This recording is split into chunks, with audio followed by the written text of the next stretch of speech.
Facing a charge of non-capital murder, 49-year-old Dwayne Mc Donald of Mount Pleasant, Carriacou, appeared before Chief Magistrate Francine Foster at the St. George's No. 1 Magistrates Court on Monday, represented by attorney Anslem Clouden. He was captured last week after illegally entering Trinidad and Tobago and deported to Grenada on Saturday. The latest series of events bring an end to an 8-month search by law enforcement agencies.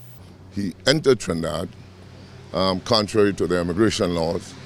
He was found as such in violation of the immigration requirement of legal entry.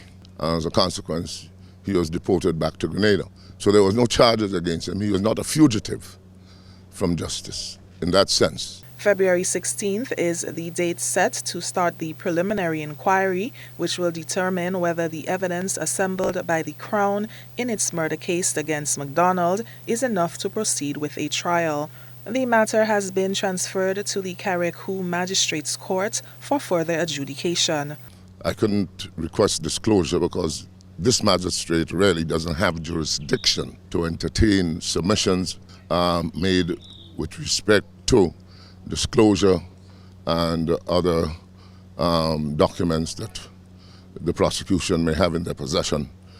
Looking ahead, Clouden expressed concerns over the widespread publicity surrounding the alleged offense and the accused, suggesting that the trial should not be conducted in St. George's.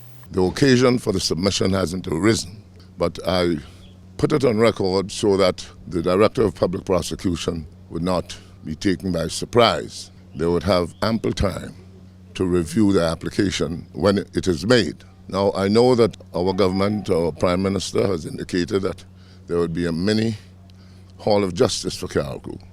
A situation now obtains there. The Magistrates Court is in the police station, and that distorts the perception of real justice. He further explained the rationale for disclosing his plans in this regard. The trial should be held in Carriacou because a jury of his peers could be properly constituted there. And the offense was created there. And the High Court has jurisdiction to hear the case and conduct the trial in Carriacou. And indeed, that would be the application made on the indictment whenever that is perfected or preferred, if at all we get to that. Mc Donald is the main suspect in the death of Mc Intosh, who was found by police with gunshot wounds in his vehicle in the Bogles area. The incident allegedly occurred in the presence of a female passenger. For GBN News, I'm Nisha Paul.